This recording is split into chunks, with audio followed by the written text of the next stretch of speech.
Forget trying to learn every single tool in the modern GIS stack. Instead, you're better off focusing on mastering 4 skills that will never go out of style. And in this video, we're going to talk about what each of these are, why you should learn them, and why it matters across all the different tools in the modern geospatial stack. So in my previous video, I went through all the different components of this diagram, of which there's 13 different sections in the modern geospatial stack. If you want to learn about all of those, you can watch the previous video here.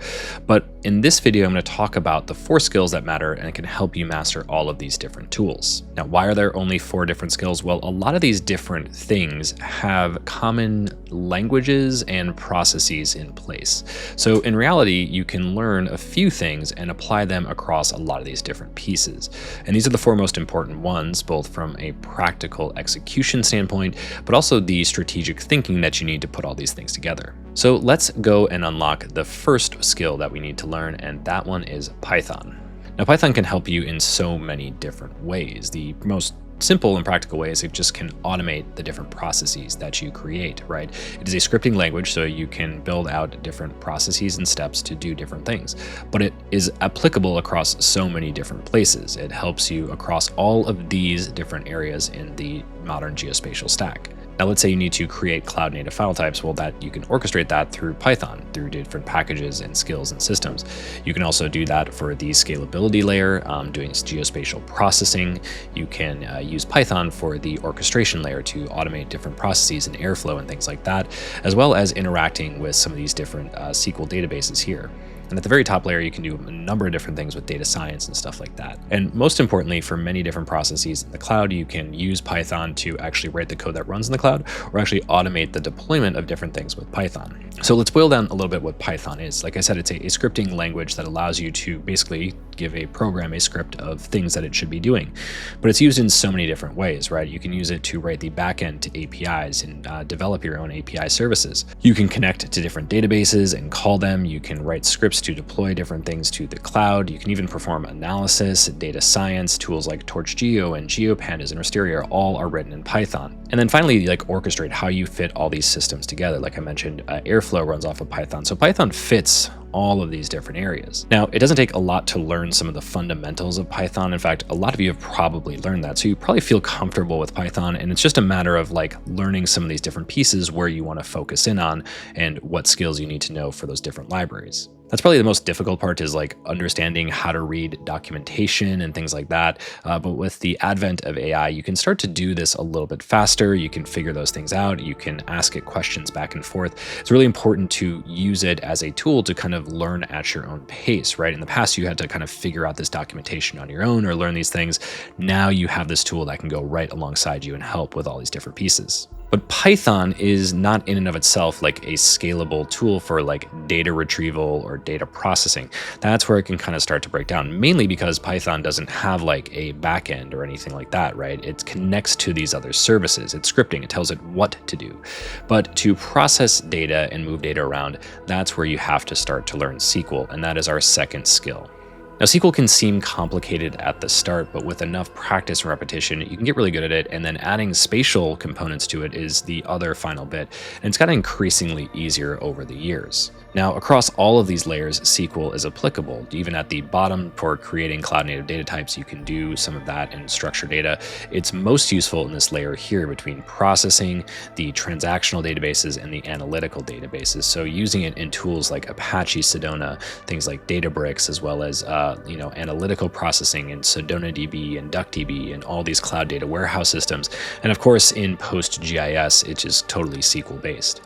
But it doesn't stop just there. It goes all the way up to the higher levels here, as many of these tools that you see at the top connect into SQL, and you can actually retrieve data writing SQL queries here.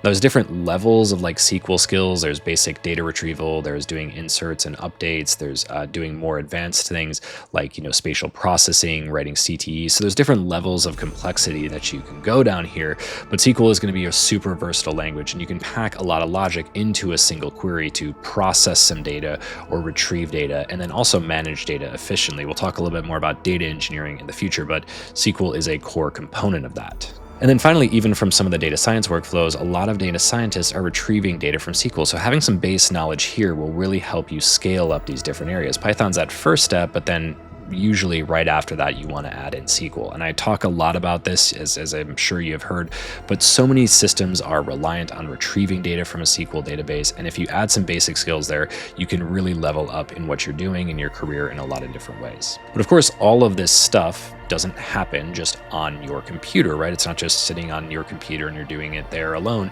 You're connected probably to the internet. And of course, if you're building any services or scaling up, you're gonna have to learn about the cloud. And that is my third skill set that I highly recommend. Now, the cloud impacts probably all of these different places, right? It depends on what function you serve in the cloud, but at a minimum, you should be able to know how to move data from local storage or different storage systems into the cloud.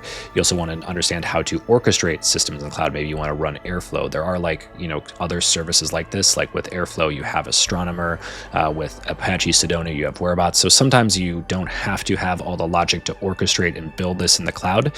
Traditionally, that would be like the developer operations or DevOps role that might help orchestrate those different systems. Now, it's not to say that that isn't a useful skill. Learning developer operations and some of these different things around Docker, containerization, even orchestration like Kubernetes is a useful skill to learn, but for functional geospatial stuff, you probably don't have to learn it if you're that deep in the stack. So really, what do you need to focus in on with the cloud? Well, of course, moving data to storage is going to be the biggest one. If you're using cloud optimized formats, you're going to have to learn how to interact with cloud buckets, be that on S3, Google Cloud Storage, or any of the other storage services listed here. That small skill will leapfrog you ahead of a lot of different folks, and just understanding how to do that is a big lift. Now, there's also different pieces like understanding security roles, or what's known as identity management. That's another key piece. Sometimes that's done in partnership with the cloud operations team, depending on where you're working. But if you're doing this on your own, just understanding how to build some basic security and permissions into who can access different things. That IAM actually works across all these different types. So you don't have to go super deep, but you should have some basic, protocols set up that allow you to access different things. Now, again, you can also stand up your own services in the cloud. You can stand up PostGIS databases in many cloud services. You can add on different things like the analytical processing. And then there are other services for like orchestration and different places like this. But all these tools in one way or another connect into cloud services.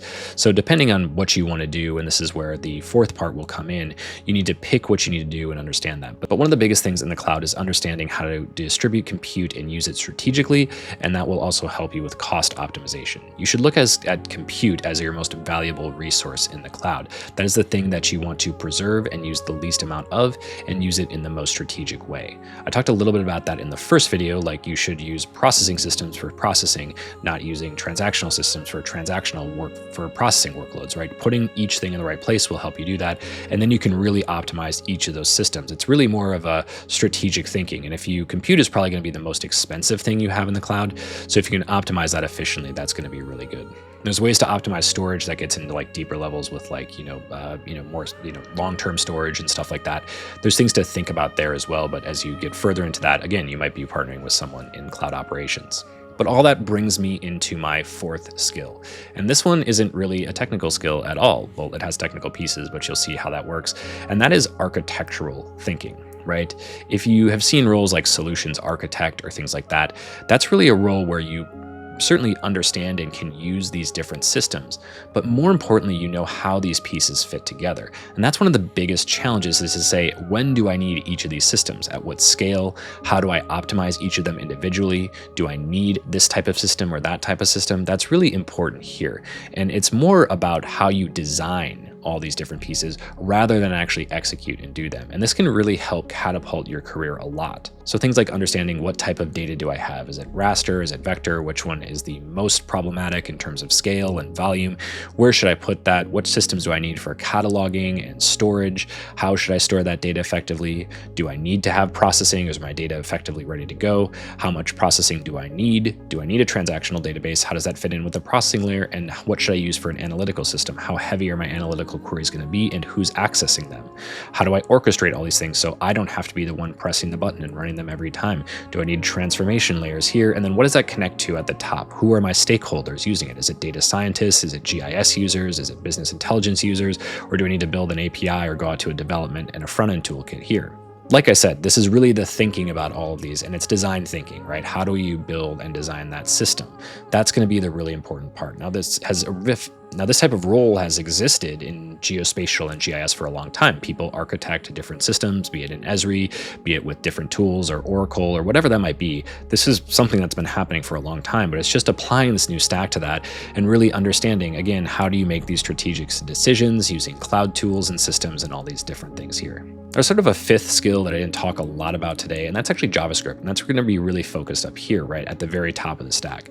But if you do want to focus in this area for application development, understanding JavaScript frameworks like React and Next.js are going to be really important. You may be accessing all these different pieces down here. The only reason I didn't mention it is because it's not like super applicable across all these different areas. If you're building applications, yes, you're deploying in the cloud and stuff like that, so you do need some of these cloud type of thinking. But if you're up here in this corner, that's the one like caveat that you won't see mentioned a lot. Like you're not doing a lot of Python or SQL or up here, maybe some cloud architectural thinking a bit. But again, it's a very kind of isolated area, but extremely important if you're building purpose-built applications. And again, especially if you're building stuff with AI integrated. So we'll talk a little bit about that in a future video. So those are the big four that I would really be focusing on. And when you want to learn these skills, Python, SQL, cloud, and design or architecture thinking are going to be really important. And they scale across all these different modern roles, right? So there's lots of resources out there. There's nearly endless resources. And this is one area I see people get stuck. But since we have access to AI tools and things like this, it really should be a tool that helps you move a lot faster, right? It's not something that helps you think, like you need to know how to think between these different systems, but it will help you execute, maybe get past a roadblock, and it can kind of be your teacher that can go alongside of that. Now, I mentioned there's two different resources I have below if you're looking on how to effectively use AI not to replace your thinking, but actually augment you and help you learn these different things.